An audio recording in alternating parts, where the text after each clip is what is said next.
ഹരി ഓം. എല്ലാവർക്കും എൻ്റെ വിനീത നമസ്കാരം. ഭഗവത്ഗീതയിലൂടെ ജീവിത വിജയം. ഭഗവാൻ ശ്രീകൃഷ്ണൻ വളരെ വളരെ പ്രാക്ടിക്കലായിട്ടാണ് നമുക്ക് ഗീത പറഞ്ഞു തന്നിട്ടുള്ളത്. പക്ഷെ അന്നത്തെ കാലഘട്ടത്തിൽ ഭഗവാൻ കൃഷ്ണന് ശ്ലോകം മാത്രമേ പറയേണ്ടി വന്നുള്ളൂ. കാരണം കേൾക്കുന്ന ആൾക്ക് അതിൻ്റെ അർത്ഥം ഭഗവാൻ ഉദ്ദേശിച്ച രീതിയിൽ മനസ്സിലാക്കാനുള്ള കഴിവുണ്ടായിരുന്നു.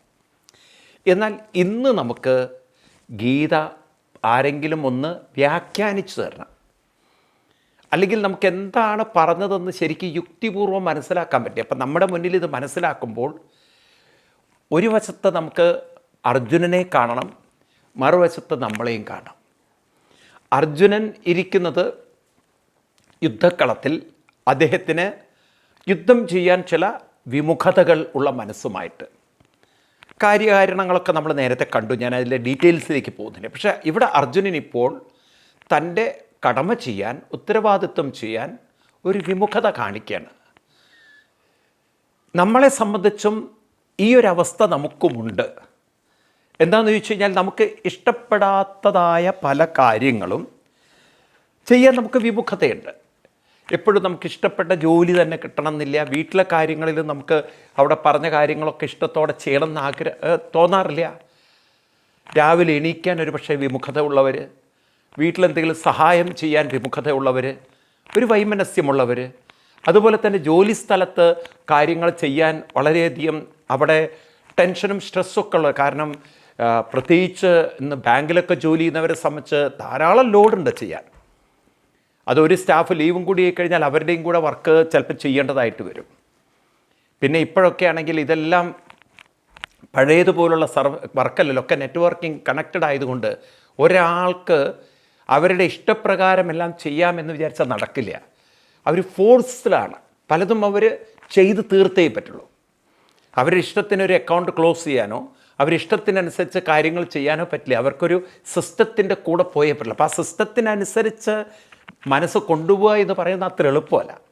ഇപ്പോൾ ഗവൺമെൻറ് ഹോസ്പിറ്റലിലെ ഡോക്ടർമാർ ഒരുപക്ഷെ നമ്മൾ വിചാരിക്കുന്നതിനൊക്കെ അപ്പുറത്തായിരിക്കും അവർക്കുള്ള ലോഡ്. സാധാരണ ഒരു പ്രൈവറ്റ് ഹോസ്പിറ്റലിലെ ഡോക്ടർമാർക്ക് ഒരുപക്ഷെ 10, 30, 40 പേഷ്യൻ്റ്, 50 പേഷ്യൻ്റ് ഉണ്ടായിരിക്കാം. ഇത് 200 പേഷ്യൻ്റൊക്കെയാണ് ഡെയിലി ഇതിൽ വരുന്ന OPയിൽ വരുന്നതെങ്കിൽ അവിടെ ഇരിക്കുന്ന ഡോക്ടറുടെ അവസ്ഥ ആലോചിച്ച് നോക്കൂ. അങ്ങനെ പലരും, ഞാൻ പറയണത് പല പ്രൊഫഷനുള്ളവരും പറ്റുന്നതിലധികം ലോഡ് എടുക്കുന്നവരായിരിക്കാം. അപ്പം അതുകൊണ്ട് തന്നെ അവർക്ക് പലപ്പോഴും ജോലിയിൽ വിരസതയും മടുപ്പും ഒക്കെ വരും. അത് ആസ്വദിച്ച് ചെയ്യാൻ സാധിക്കുന്നവർ വളരെ വിരളാണ്. കലാകാരന്മാരുണ്ടാവും, കാരണം അവർക്ക് ലാവിഷ്ലി അവരുടെ സമയം ഉപയോഗിക്കാം, അവരുടെ ഇഷ്ടത്തിനനുസരിച്ച് വരയ്ക്കുക, പാട് എന്ത് വേണമെങ്കിൽ ചെയ്യാം. പക്ഷേ സാധാരണ ഒരു പ്രൊഫഷൻ ജോലി ചെയ്യുന്നവർക്ക് ടൈം ഷെഡ്യൂളുണ്ട്, അതിൻ്റെ ഉള്ളിൽ ചെയ്തു തീർക്കേണ്ടതുണ്ട്, വർക്ക് ലോഡുണ്ട്, പിന്നെ മറ്റുള്ളവരുമായിട്ടൊക്കെ ഉള്ള കണക്ഷൻസ്, അതായത് നെറ്റ് കണക്ഷൻ ഉള്ളതുകൊണ്ട് കോർ ബാങ്കിങ് എന്ന് പറഞ്ഞ പോലെ പലതും പരസ്പരം കണക്റ്റഡ് ആയതുകൊണ്ട് അതിൻ്റെയൊക്കെ ഒരു ലോഡ് അവർക്ക് എടുക്കേണ്ടതുണ്ട്. ഈ തരത്തിലൊക്കെ ഉള്ള മാനസിക പ്രശ്നങ്ങൾ ഉണ്ടെങ്കിൽ പോലും എങ്ങനെ നമുക്ക് നമ്മുടെ ജീവിതത്തെ അല്ലെങ്കിൽ ഈ വർക്കിനെ വളരെ ഒരു ലൈറ്റ് മൈൻഡോട് കൂടിയിട്ട് വളരെ റിലാക്സായിട്ട് ഇങ്ങനെ കൊണ്ടു നടക്കാൻ സാധിക്കും? അതിനുള്ളൊരു ടെക്നിക്കാണ് കൃഷ്ണൻ പറയുന്നത്. പുറത്ത് വർക്ക് ലോഡുണ്ടെങ്കിലും അകത്ത് ആ വർക്ക് ലോഡ് എഫക്റ്റ് ചെയ്യാത്ത വിധത്തിൽ പുറത്ത് വർക്ക് ലോഡുണ്ടെങ്കിലും അകത്തത് എഫക്റ്റ് ചെയ്യാത്ത വിധത്തിൽ അതെങ്ങനെ നമുക്ക് കൊണ്ടു നടക്കാൻ സാധിക്കും? അതാണ് ഭഗവാൻ കൃഷ്ണൻ നമുക്ക് പറഞ്ഞിരുന്ന ടെക്നിക്ക്. അതിനാദ്യം നാം അറിയേണ്ടത് വർക്ക് ലോഡിൻ്റെ തീവ്രത കൂട്ടുന്നതും കുറയ്ക്കുന്നതും മനയേവ കാരണം മനുഷ്യാണ്. മനസ്സ് തന്നെയാണ് കാരണം എന്ന് നാം പഠിക്കണം. മനസ്സ് റിലാക്സ്ഡായാൽ ജോലി വളരെ റിലാക്സ്ഡായി എളുപ്പത്തിൽ ചെയ്യാൻ പറ്റും. മനസ്സ് ടെൻഷനും സ്ട്രെസ്സും നിറഞ്ഞതായാൽ ചെറിയ ജോലിയാണെങ്കിൽ പോലും അത് ഭാരമുള്ളതുപോലെ തോന്നും. Through mind Elon we can work. മനസ്സിലൂടെ മാത്രമേ വർക്ക് ചെയ്യാൻ പറ്റുള്ളൂ. മനസ്സിലൂടെയാണ് നാം വർക്ക് ചെയ്യുന്നത്, അത് മറക്കരുത്. ആ മനസ്സെങ്ങനെയാണോ അങ്ങനെയാണ് ജോലി, മനസ്സെങ്ങനെയാണോ അങ്ങനെയാണ് ജീവിതം. അപ്പം അതുകൊണ്ട് നമ്മൾ മനസ്സിനെ കെയർ ചെയ്യാൻ പഠിക്കാത്തിടത്തോളം കാലം ജോലിയും ജീവിതവും നമുക്ക് ബാലൻസ് ചെയ്യാൻ പറ്റില്ല. അപ്പം ആദ്യം നമ്മൾ അറിയേണ്ടത് മനസ്സിലൂടെയാണ് ജീവിക്കുന്നത് എന്നുള്ളതാണ്. ഇപ്പം നമ്മളെ ഗ്ലാസ് വെച്ചിട്ടുള്ള ആളുകൾക്ക്, സ്പെക്സ് വെച്ച ആളുകൾക്ക് സ്പെക്സിലൂടെ മാത്രമേ കാണാൻ പറ്റുള്ളൂ. കാരണം അവരുടെ കാഴ്ചയിലുള്ള കുറവുണ്ട്. ആ കണ്ണടയുടെ മുകളിലുള്ള ചളിയും അഴുക്കും പൊടിയും ഒക്കെ നിറഞ്ഞ് അങ്ങനെയുള്ള കണ്ണടയുടെ ഉള്ളിൽ കൂടെ എങ്ങനെ കാണാൻ പറ്റും? അപ്പോൾ ഇത് ഡെയിലി താനീ കണ്ണടയാണ് ഉപയോഗിക്കുന്നത്, തനിക്ക് കണ്ണടയിലൂടെ കാണാൻ പറ്റുള്ളൂ, അതുകൊണ്ട് ആ കണ്ണട ക്ലീൻ ചെയ്ത് വെച്ചാലേ കാണാൻ പറ്റുള്ളൂ എന്ന് മനസ്സിലാക്കി കണ്ണട ക്ലീൻ ചെയ്തുകൊണ്ട് ഉപയോഗിക്കുന്നത് പോലെ ഇപ്പോൾ ഒരു വാഹനം ഓടിക്കുന്ന, കാർ ഓടിക്കുന്ന ഒരാൾക്കറിയാം ആ ഗ്ലാസ്സിലൂടെ മാത്രമേ പുറത്തുള്ള കാഴ്ച കാണാൻ പറ്റുള്ളൂ. അപ്പോൾ ആദ്യം തന്നെ ചെയ്യുന്നത് ഗ്ലാസ് തുടയ്ക്കലാണ്. അതിന് അത് അഴുക്ക് പിടിച്ചാകെ പൊടി പിടിച്ചു കഴിഞ്ഞാൽ അതിലൂടെ കാണാൻ പറ്റില്ല. രാത്രി കാലങ്ങളിൽ നിങ്ങൾ കണ്ടിട്ടുണ്ടാവും, പ്രത്യേകിച്ച് ഈ തണുപ്പുള്ള സ്ഥലങ്ങളിലൊക്കെ പെട്ടെന്ന് ഗ്ലാസ്സിൽ കയറി മിസ്റ്റ് പിടിക്കും. അപ്പോൾ എല്ലാം മങ്ങിയതുപോലെ തോന്നും. ഈ കാര്യങ്ങളൊക്കെ നമുക്ക് സ്വയം അനുഭവം ഉള്ളതുപോലെ ഇവിടെ മനസ്സെന്ന കണ്ണാടി തുടച്ച് വൃത്തിയാക്കാത്തടത്തോളം കാലം ജീവിതത്തെയും നമ്മുടെ പ്രവൃത്തികളെയും ഭംഗിയാക്കാൻ പറ്റില്ല. ഈ മനസ്സിനെ തുടയ്ക്കുക എന്ന് പറഞ്ഞാൽ മനസ്സിനെ സ്വസ്ഥമാക്കുക, കെട്ടടക്കുക. അതിൻ്റെ രഹസ്യമാണ് കഴിഞ്ഞ 1-2 ക്ലാസ്സുകളിൽ നമ്മൾ കണ്ടു. 3-ാം അധ്യായത്തിലെ 17-ാം ശ്ലോകത്തിൽ ഭഗവാൻ കൃഷ്ണൻ വിസ്തരിക്കുന്നത്. ആ ശ്ലോകം ഒന്നുകൂടി നമുക്ക് നോക്കാം. യസ്ത്വാത്മരതിരേവ സ്യാൽ ആത്മതൃപ്തശ്ച മാനവാം ആത്മന്യേവാത്മനാ തുഷ്ട തസ്യ കാര്യം ന വിദ്യതേ. യസ്തു ആത്മരതി, ആർക്കാണോ ആത്മരതി, ആദ്യം ഭഗവാൻ കൃഷ്ണൻ ഉപയോഗിച്ച വാക്ക് ആത്മരതി എന്നാണ്. ആത്മരതി എന്ന വാക്കിൻ്റെ അർത്ഥം കഴിഞ്ഞ ക്ലാസ്സിൽ ഞാൻ പറഞ്ഞു, തന്നിൽ തന്നെ രമിക്കാനുള്ള കഴിവ്. അതായത് സത്ചിന്തകളിൽ, സദ്വിചാരങ്ങളിൽ നാമമോ പ്രണവമന്ത്രങ്ങളോ അങ്ങനെ എന്തെങ്കിലും ഒരു കാര്യത്തിൽ മനസ്സിനെ ലയിപ്പിച്ച് നിർത്താനുള്ള, അലിയിപ്പിക്കാനുള്ളൊരു കഴിവ്. അതെന്തിനാണ് ലയിപ്പിക്കുന്നത്? ലയിക്കുമ്പോഴാണ് മനസ്സ് ശാന്തമാവുന്നത്, സ്വസ്ഥമാവുന്നത്, കെട്ടടങ്ങുന്നത്, റിലാക്സ് ചെയ്യുന്നത്. മനസ്സ് റിലാക്സ്ഡ് ആകുമ്പോൾ ശരീരവും റിലാക്സ്ഡായി. മനസ്സ് റിലാക്സ് ചെയ്യും തോറും മനസ്സിൻ്റെ ഏകാഗ്രത കൂടും. മനസ്സിനൊരു കാര്യം ചെയ്യാനുള്ള കഴിവും പ്രാപ്തിയും കൂടും. ഒരു ഒക്യുപ്പൈഡ് മൈൻഡ്, അതായത് റെസ്റ്റ്ലെസ് മൈൻഡിന് ഒരു കാര്യത്തിലും ഫോക്കസ് ചെയ്യാൻ പറ്റില്ല, ഒരു കാര്യം ഭംഗിയായിട്ട് ചെയ്യാൻ പറ്റില്ല. അതുകൊണ്ടാണ് അവർക്ക് വർക്ക് ലോഡ്. കാരണം അവരെ സംബന്ധിച്ച് പറയുന്ന സമയത്തിൻ്റെ ഉള്ളിൽ തീർക്കാൻ അവരുടെ മൈൻഡിന് പറ്റുന്നില്ല. അവരുടെ മൈൻഡ് എപ്പോഴേക്കും ഒന്നിൽ നിന്ന് മറ്റൊന്നിലേക്ക് പോവുകയാണ്. വളരെ റെസ്റ്റ്ലെസ്സാണ്. അപ്പം നിങ്ങൾക്ക് ഒരിക്കലും ഒരു വർക്ക് ലോഡ് ഫീൽ ചെയ്യാതിരിക്കണമെങ്കിൽ വർക്ക് ലോഡ് കുറയ്ക്കാൻ പറ്റില്ല. കാരണം പുറത്തുനിന്ന് വർക്ക് ലോഡ് കൂടി വരും. കാരണം that is the world we are living. പണ്ട് പോലീസുകാരെ സംബന്ധിച്ച് വളരെ സുഖമായിരുന്നു. അവർക്ക് എന്തെങ്കിലും ക്രിമിനൽ കുറ്റങ്ങൾ വരുമ്പം മാത്രം വണ്ടിയെടുത്ത് പോയി അന്വേഷിച്ചാൽ മതി. ഇന്ന് നോക്കൂ, ഈ കോവിഡിൻ്റെയൊക്കെ കാലത്ത്, ലോക്ക്ഡൗൺ കാലത്തൊക്കെ പോലീസുകാർക്ക് റോട്ടിൽ നിൽക്കണം, ഉദ്യോഗസ്ഥന്മാർക്ക് പോലും പോയി റോട്ടിൽ നിൽക്കണം. അവർക്ക് ഒരുപാട് കാര്യങ്ങൾ, ആഹാരം എത്തിക്കേണ്ടടുത്ത് ആഹാരം എത്തിച്ചോ നോക്കണം, ഹോസ്പിറ്റലിൽ എത്തിക്കേണ്ടവരെ ഹോസ്പിറ്റലിൽ എത്തിച്ചോ, ഒരുപാട് കാര്യങ്ങൾ. അവർ പറഞ്ഞു ഞങ്ങൾക്ക് വർക്ക് ലോഡാണ്. എന്താ വർക്ക് ലോഡ്? മുമ്പ് ഇത്രയും കാര്യങ്ങൾ അവർ ചെയ്തിട്ടുണ്ടായിരുന്നില്ല. ഇന്നിപ്പോൾ അവർക്ക് ഒരുപാട് കാര്യങ്ങൾ, ജനങ്ങളുടെ ക്ഷേമം നോക്കണം, സുരക്ഷിതത്വം നോക്കണം, മൊത്തം സുരക്ഷിതത്വം നോക്കണം, സെക്യൂരിറ്റി നോക്കണം, പ്രൊട്ടക്ഷൻ നോക്കണം, അതിൻ്റെ ഇടയ്ക്ക് മന്ത്രിമാർ ഇവരെയൊക്കെ കാര്യങ്ങൾ നോക്കണം. ഇങ്ങനെയൊക്കെ ഉള്ള കാര്യങ്ങൾ ഒന്നിച്ച് തലയ്ക്ക് കയറുമ്പം അവർ പറഞ്ഞു ഞങ്ങൾക്ക് വട്ട് പിടിക്കണം, ഭ്രാന്ത് പിടിക്കണം. അപ്പോൾ ഇത്രയും ലോഡ് അവരെടുത്ത് ശീലിച്ചിട്ടില്ല. അപ്പം ഇവിടെ ഇതൊക്കെ നമ്മുടെ ജീവിതത്തിൽ വരുമ്പോഴാണ് നമ്മൾ മനസ്സിലാക്കുക, മനസ്സിന് അമിതമായ ഭാരമെടുക്കുമ്പോൾ അത് അസ്വസ്ഥ. അതുകൊണ്ടാണ് ഇന്ന് പോലീസുകാരുടെ ഇടയിൽ സൂയിസൈഡ് വരുന്നത്. ഇന്ന് പോലീസ് ഉദ്യോഗസ്ഥന്മാർ സ്റ്റേഷനിൽ തൂങ്ങി മരിക്കുന്ന ഒരു കാലമായിരിക്കുന്നത് എന്തുകൊണ്ടാണ്? അവർക്ക് ലോഡ് താങ്ങാൻ പറ്റുന്നില്ല. അപ്പോൾ ഇവിടെയൊക്കെയാണ് നമ്മൾ ആ പട്ടാളക്കാരെ ശരിക്കും നമിക്കേണ്ടത്. കാരണം ശരീരത്തിൽ എത്ര തോക്കുകളാണ് തൂക്കിയിരിക്കുന്നത്. പ്രത്യേകിച്ച് ഞാൻ പറയുന്ന ബോർഡറിലിരിക്കുന്ന, പാകിസ്ഥാൻ ബോർഡറിലൊക്കെ ഇങ്ങനെ ഇരിക്കുന്ന പട്ടാളക്കാരുടെ കയ്യിൽ 1-2 തോക്കുകൾ, പിന്നെ കുടിക്കാനുള്ള വെള്ളം, കഴിക്കാനുള്ള ആഹാരം, ഇതെല്ലാം ആ ശരീരത്തിലുള്ള എന്താ പറയുക, ഡ്രസ്സിൻ്റെ മുകളിലുള്ള ഡ്രസ്സിൽ തന്നെ കുറേ പോക്കറ്റുകളുണ്ട്. അപ്പോൾ അതിൻ്റെ പോരാത്തതിന് ഇവർ ധരിച്ചിരിക്കുന്ന ബാഗുകൾ, ഇങ്ങനെ ഇവർക്ക് ഏത് സമയത്താണ്, എപ്പോഴാണ്, എങ്ങനെ എന്തൊക്കെയാണ് വേണ്ടതെന്നറിയില്ല. കാരണം ഇതൊക്കെ അവർക്ക് കൊടുത്തു വെച്ചിരിക്കുകയാണ്. വീട്ടിൽ പോയിട്ട് കഴിച്ചുറങ്ങാനൊന്നും പറ്റില്ല. ഏത് സമയത്ത് വേണമെങ്കിലും അക്രമം വരാം. അടുത്ത നിമിഷം ജീവൻ തന്നെ ഉണ്ടാകുമോ എന്നറിയില്ല. ഈ ഒരു അവസ്ഥയിൽ നിൽക്കുന്ന, കാരണം ഉള്ളിൽ തീവ്രവാദികൾ, പുറത്ത് പാകിസ്ഥാൻ പടയാളികൾ. ഈ രണ്ടിൻ്റെയും ഇടയ്ക്ക് നിൽക്കുന്ന ഒരവസ്ഥ, ചെകുത്താനും കടലിൽ നിൽക്കുന്നു പറയില്ലേ എന്ന് പറഞ്ഞ പോലെ. അപ്പം അവരൊക്കെ എടുക്കുന്ന ടെൻഷൻ ആലോചിച്ചു. എന്നാലും അവർ വളരെ റിലാക്സ്ഡാണ്. കാരണം അവർ നല്ല പാട്ടും കേട്ടിട്ട് കാരണം അവർക്കറിയാം നിമിഷങ്ങൾ എണ്ണപ്പെട്ട ജീവിതമാണ്, ഭാഗ്യം മാത്രമേ ഉള്ളൂ, ദൈവാധീനം മാത്രമേ ഉള്ളൂ. അവർ നല്ല ഭക്തിഗാനമൊക്കെ കേട്ടിട്ട് വളരെ സ്വസ്ഥമായിട്ട് അങ്ങോട്ടും ഇങ്ങോട്ടും നടക്കും. അപ്പോൾ ഇന്ന് പറഞ്ഞ പോലെ ഇവിടെ ആത്മരതി ഡെവലപ്പ് ചെയ്യണം, മനസ്സിനെ കെട്ടടക്കാൻ ശീലിക്കണം, മനസ്സിനെ ശബ്ദമാക്കാൻ ശീലിക്കണം. നമ്മൾ കഴിഞ്ഞ ക്ലാസ്സിലും കണ്ടു, ഓങ്കാരമന്ത്രം ഡെയിലി ചൊല്ലു. നിങ്ങൾ ഓം പരിശീലിക്കുക, ഒരു 10-11 പ്രാവശ്യം ശീലിച്ച് അതിലങ്ങനെ മനസ്സിനെ ഏകാഗ്രമാക്കി അതിലങ്ങനെ ലയിപ്പിക്കാൻ പരിശീലിക്കുക. അങ്ങനെ ശീലം കൊണ്ട് ശാന്തമായ മനസ്സ് വേണം കർമ്മരംഗത്ത് വന്ന് തൃപ്തിയോടെ ചെയ്യാൻ. തൃപ്തിയോടെ ചെയ്യുക എന്ന് പറഞ്ഞാൽ ഓരോ കാര്യം നമ്മൾ ഭംഗിയാക്കി എന്നൊരു തൃപ്തി, ഒരു കൃതാർത്ഥത വരണം. ആത്മതൃപ്തശമാനവ, ഏൽപ്പിച്ചത് ഭംഗിയായി നമുക്ക് തന്നെ ഒരു തൃപ്തി വരും. ഞാനത് ഫിനിഷ് ചെയ്തു എന്ന്. ആ ഫിനിഷ് ചെയ്തു എന്നുള്ളൊരു കൃതാർത്ഥ. മറ്റത് എങ്ങനെയോ ഫിനിഷ് ചെയ്തു, എനിക്കറിയാം ഞാനത് ഭംഗിയായിട്ടല്ല ചെയ്തതെന്ന്. ചില കുട്ടികൾ പരീക്ഷ എഴുതി വരുമ്പോണ്ടല്ലോ എല്ലാം ഭംഗിയായിട്ട് ചെയ്തു എന്നുള്ളത്. കാരണം മനസ്സ് വളരെ റിലാക്സ്ഡ് ആയിരുന്നു, സ്വസ്ഥമായിരുന്നു. അതുകൊണ്ട് എല്ലാ ചോദ്യത്തിനെയും അറ്റൻഡ് ചെയ്യാൻ പറ്റി. എനിക്ക് തോന്നുന്നു ഞാൻ നല്ല പോലെ ഭംഗിയായിട്ട് ഫിനിഷ് ചെയ്തിട്ടുണ്ടെന്ന്. ചില ഇൻ്റർവ്യൂ ഒക്കെ കഴിഞ്ഞാൽ ചിലരുടെ മുഖത്തൊരു സാറ്റിസ്ഫാക്ഷൻ വരും, ഞാൻ ഭംഗിയായിട്ട് ഉത്തരം കൊടുത്തു എന്ന്.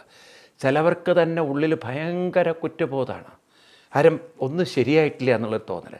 മനസ്സ് മുഴുവൻ വെപ്രാളമായിരുന്നു, മനസ്സ് ചഞ്ചലമായിരുന്നു. അങ്ങനെയുള്ളവർക്ക് എങ്ങനെ പെർഫോം ചെയ്യാൻ പറ്റുക?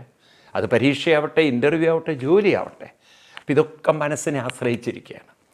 ഇനി മൂന്നാമത്തതാണ്, ചെയ്യുന്നതിൽ തൃപ്തിയുള്ളവർക്ക് മാത്രമേ മറ്റുള്ളവർക്ക് സുഖം, സന്തോഷം പകരാൻ സാധിക്കുള്ളൂ. അപ്പം താൻ ചെയ്യുന്നത് ഭംഗിയായിട്ട് ചെയ്യാൻ കഴിയുന്ന ഒരാൾക്ക് മറ്റുള്ളവർക്കും സന്തോഷവും സുഖവും പകരാൻ സാധിക്കുള്ളൂ. നിങ്ങൾ വളരെ പറയും ഇന്ന് നമ്മളൊക്കെ സാധാരണ പാടുന്നതാണ്, ലോകം മുഴുവൻ സുഖം പകരാൻ സ്നേഹദീപമേ മിഴി തുറക്കൂന്ന്. പാടാൻ എന്ത് ഭംഗിയുള്ള വരികളാണ്. പക്ഷേ ഈ വരികൾക്ക് വല്ല അർത്ഥമുണ്ടോ? ഈ ലോകം മുഴുവൻ സുഖം പകരുക, സത്യത്തിൽ മനുഷ്യൻ ആ തരത്തിലുള്ള നിസ്വാർത്ഥതയിലേക്ക് വരാൻ പറ്റുമോ? മനുഷ്യൻ സ്വാർത്ഥനായിട്ട് അവൻ്റെ ലോകത്തിൽ ജീവിക്കല്ലേ. നിസ്വാർത്ഥതയിലേക്ക് വരണമെങ്കിൽ അവൻ്റെ മനസ്സ് വളരെ ശാന്തമാവണം, മറ്റുള്ളവരെക്കുറിച്ച് ചിന്തിക്കാൻ സാധിക്കണം. ഇത് തൻ്റെ സുഖം, തൻ്റെ സുഖം, തൻ്റെ സുഖം എന്ന് ചിന്തിക്കുന്ന ഒരാളുകൾക്ക് എവിടെ നിസ്വാർത്ഥതയിലേക്ക് വരാൻ പറ്റുന്നു? അപ്പോൾ മറ്റുള്ളവരുടെ ജീവിതത്തിനെ വാല്യൂ ചെയ്യണമെങ്കിൽ തൻ്റെ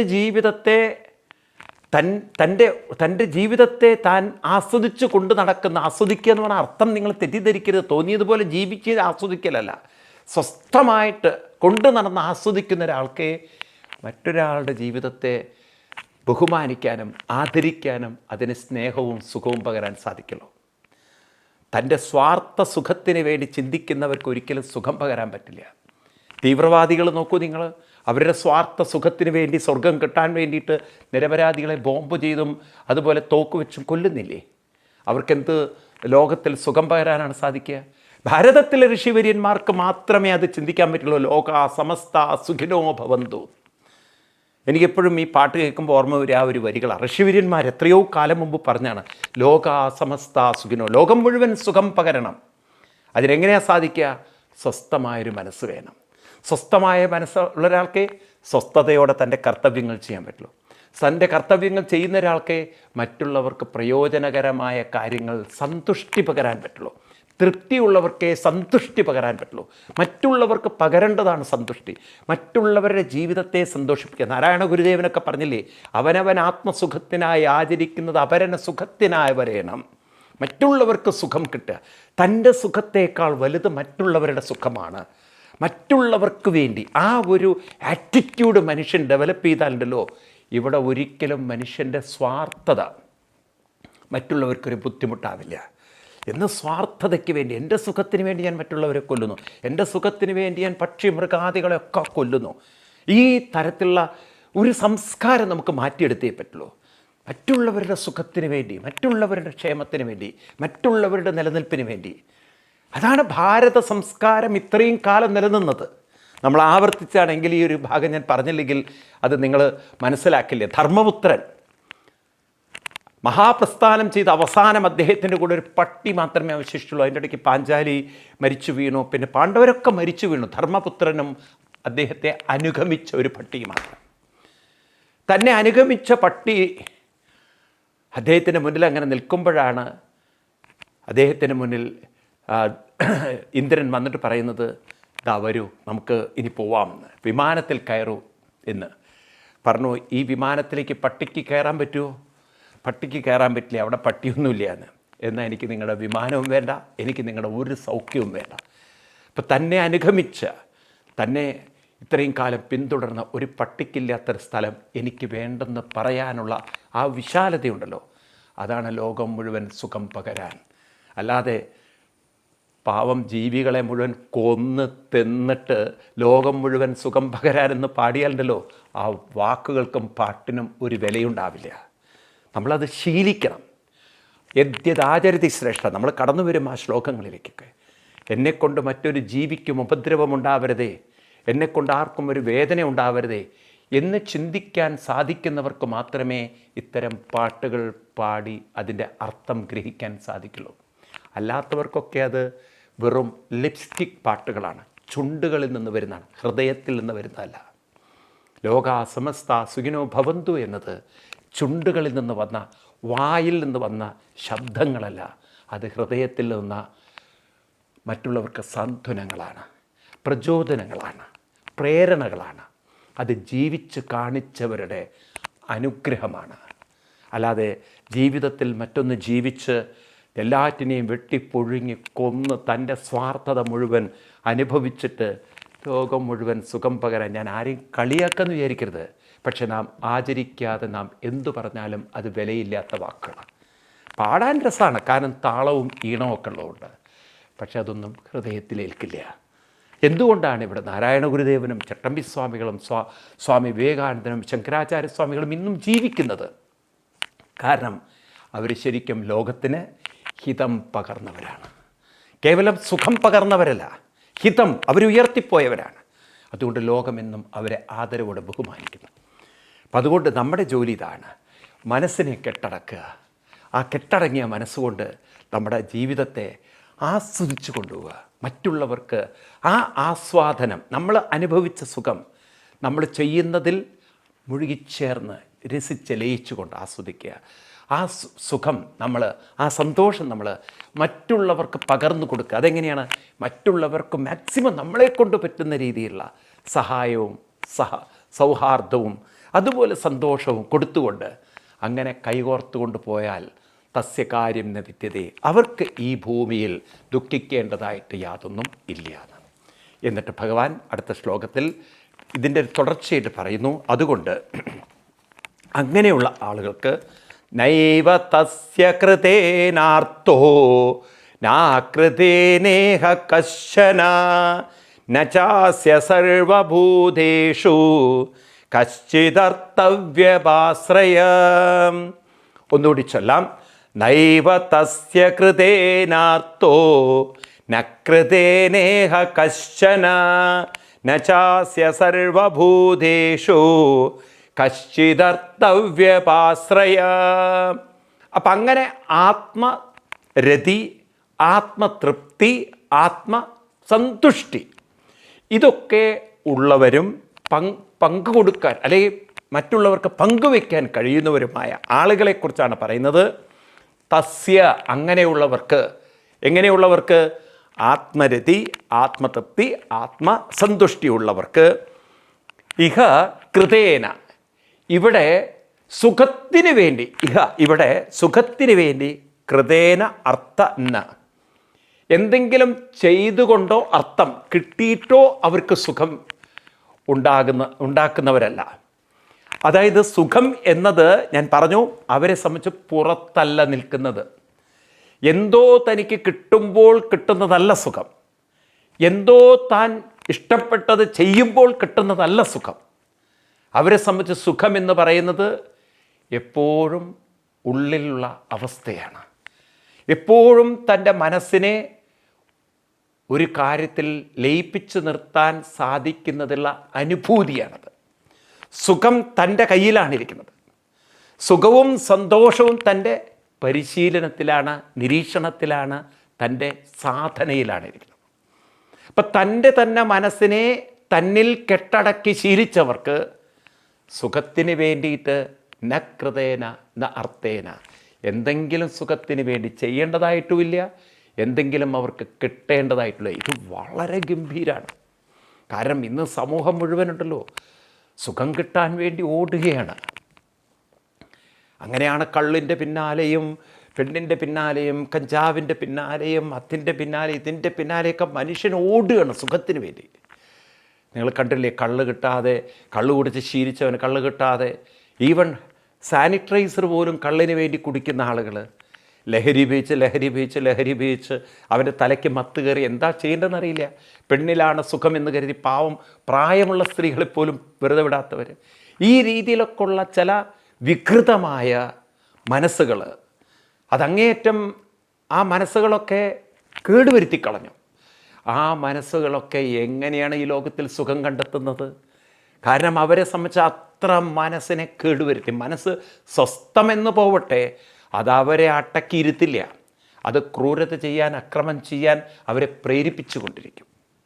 എന്നാൽ ഈ തരത്തിൽ പറഞ്ഞ നിരന്തര പരിശീലനമുള്ള ആളുകൾക്ക് അവരെ സംബന്ധിച്ച് സുഖത്തിന് വേണ്ടി ഒന്നും ചെയ്യേണ്ടതില്ല, സുഖത്തിന് വേണ്ടി എങ്ങോട്ട് ഓടേണ്ടതില്ല, സുഖത്തിന് വേണ്ടി ആരെ ആശ്രയിക്കേണ്ടതില്ല. കാരണം മനസ്സ് കെട്ടടക്കാൻ കഴിയുന്നവരാണ്, മനസ്സിനെ ശാന്തമാക്കാൻ സാധിക്കുന്നവരാണ്, അവർ സാധകന്മാരാണ്. ഇതാണ് ഭക്തി എന്ന് പറയുന്നത്. കേവലം അമ്പലത്തിൽ പോകുന്നതിൽ സുഖം കാണുന്നവരല്ല ഭക്തന്മാർ, ശരിക്കുള്ള ഭക്തന്മാർ, സാധക ഭക്തന്മാർ. രണ്ട് തരം ഭക്തന്മാരാണുള്ളത്. ഒന്ന് സാധക ഭക്തന്മാരുണ്ട്, രണ്ടാമത്തത് യാന്ത്രിക ഭക്തന്മാരുണ്ട്. യാന്ത്രികം എന്ന് പറഞ്ഞാൽ ഒരേ കാര്യം ഇങ്ങനെ ചെയ്യുമ്പോൾ അതിലൊരു സുഖം. അവർക്ക് അമ്പലത്തിൽ പോയില്ലെങ്കിൽ സുഖമില്ല. അതാണ് ഈ കോവിഡ് കാലത്ത് അമ്പലമൊക്കെ അടച്ചിട്ടപ്പോൾ എന്തോ ഒരു പ്രശ്നമായിരുന്നു പാവങ്ങൾക്ക്. കാരണം അവരത്ര അടിമകളായിപ്പോയി അമ്പലത്തിൻ്റെ. എന്നാൽ സാധക ഭക്തനെ സംബന്ധിച്ച് അമ്പലത്തിൽ പോയാലും വീട്ടിലിരുന്നാലൊക്കെ സുഖത്തിനൊരു കുറവില്ല. കാരണം സുഖം അമ്പലത്തിലോ വീട്ടിലോ അല്ല ഇരിക്കുന്നത്. സുഖം ഇരിക്കുന്നത് മനസ്സിൻ്റെ സാധനയിലാണ്, പരിശീലനത്തിലാണ്, കെട്ടടക്കുന്നതിലാണ്. സുഖം എന്ന വാക്കിന് എപ്പോഴും ഈ ഒരു അർത്ഥം നിങ്ങൾ ഗ്രഹിക്കുക. ആഴണം വാഴണം സുഖം. നാമത്തിലും മന്ത്രത്തിലും ആഴണം വാഴണം സുഖം. നാരായണ ഗുരുദേവൻ്റെ ആ വരികൾ അടിവരട്ട് ഓർത്ത് വയ്ക്കുന്നത് പിന്നെ മറക്കില്ല. എവിടെയാണ് സുഖം? ആഴണം വാഴണം സുഖം. എവിടെയാണ് ആഴേണ്ടത്, വാഴേണ്ടത്? അവിടെയാണ് സാധന പരിശീലിക്കേണ്ടത്. ഇപ്രകാരം സാധനയിൽ മനസ്സിനെ മുഴുക്കി അതിൽ ലയിപ്പിച്ച് അതിൽ സുഖം കണ്ടെത്തുന്ന ഒരാൾക്ക് സുഖത്തിന് വേണ്ടി ഒരു പ്രത്യേക കാര്യം ചെയ്യേണ്ടതുമില്ല, സുഖത്തിന് വേണ്ടി എന്തെങ്കിലും കിട്ടണം എന്നുമില്ല. അർത്ഥേന കൃതേന അർത്ഥേന എന്ന് അകൃതേന കശ്ചന നീ. ഇനി അടുത്തത് പറയണ അകൃതേന. ഇനി ഈ ആളുകൾക്ക് അകൃതം, ഇനിയിപ്പോൾ സന്തോഷം കിട്ടാൻ വേണ്ടി വെറുതെ ഇരിക്കണം അങ്ങനെയുമില്ല. അവർ അലസന്മാരുമല്ല. കാരണം രണ്ട് എക്സ്ട്രീമാണല്ലോ. കാരണം ഇന്ന് നമ്മൾ കാണുന്നത് ഓവർ സ്ട്രെസ്സായിട്ട് വർക്ക് ചെയ്യുന്ന ആൾക്കാർ. അപ്പോൾ അവർക്ക് സുഖം കിട്ടണമെങ്കിൽ എന്ത് വേണം? സാറ്റർഡേ സൺഡേ വരണം, വീക്കെൻഡ് വരണം. കാരണം അന്ന് സ്വസ്ഥമായിട്ട് കിടന്നുറങ്ങി എവിടെയെങ്കിലുമൊക്കെ പോയി സിനിമ കണ്ട് കറങ്ങി, അപ്പോഴാണ് സുഖം. അങ്ങനെ ശീലിച്ച ആളുകളെ സംബന്ധിച്ച് ഒന്നും ചെയ്യാതിരിക്കുന്നതിലാണ് അവർക്ക് സുഖം. ഇവിടെ ചെയ്യുമ്പോഴും ചെയ്യാതിരുന്നാലൊക്കെ ആ സുഖത്തിനൊരു കുറവില്ല. കാരണം ഇവർ ചെയ്യാതിരിക്കുമ്പോൾ, പണികളൊന്നും ചെയ്യാതിരിക്കുമ്പോഴും മനസ്സ് പണിയെടുത്തുകൊണ്ടിരിക്കുകയാണ്, സാധന ചെയ്തുകൊണ്ടിരിക്കുകയാണ്. അവരെ സംബന്ധിച്ച് 24/7 ന്യൂസ് ചാനൽ പറഞ്ഞ പോലെ മനസ്സെപ്പോഴും അവരുടെ ഒബ്സർവേഷനിൽ വെച്ച് സാധനയിൽ നിരന്തരം പരിശീലിപ്പിച്ചവരാണ്. ആ തരത്തിൽ ശീലിച്ച ആളുകൾക്ക് എന്ത് ചെയ്താലും സന്തോഷം തന്നെ. ഇനി ചെയ്തിട്ടില്ല എന്ന് ചെയ്യാനില്ല, വെറുതെ ഇരുന്നോളൂ എന്ന് പറഞ്ഞാലും അവർക്ക് ബോറടിക്കില്ല. അല്ലെങ്കിൽ വെറുതെ ഇരുന്നാളെന്ന് പറഞ്ഞാൽ അലസരാവില്ല. They are very active. Mentally അവർ വളരെ എനർജറ്റിക്കാണ്. അവരൊരിക്കലും ഇന്നാക്റ്റീവ് അല്ല. ആ തരത്തിലുള്ള ഒരു ഉത്സാഹഭരിതമായ ഊർജ്ജമുള്ളൊരു മനസ്സ് വേണോ വേണ്ടയോ? നമുക്കെല്ലാവർക്കും വേണം. എങ്ങനെ നേടിയെടുക്കാം? ഈ ശ്ലോകം നമുക്ക് ഡീറ്റെയിലായിട്ട് അടുത്ത ക്ലാസ്സിൽ നോക്കാം. എങ്ങനെ നമുക്ക് അങ്ങനെയുള്ളൊരു ഊർജ്ജവും സന്തോഷവും നിറഞ്ഞ മനസ്സ് വാർത്തെടുക്കാമെന്ന്. അപ്പോൾ അതുവരെ എല്ലാവർക്കും നന്ദി, നമസ്കാരം, പ്രണാമം, ഹരി ഓം.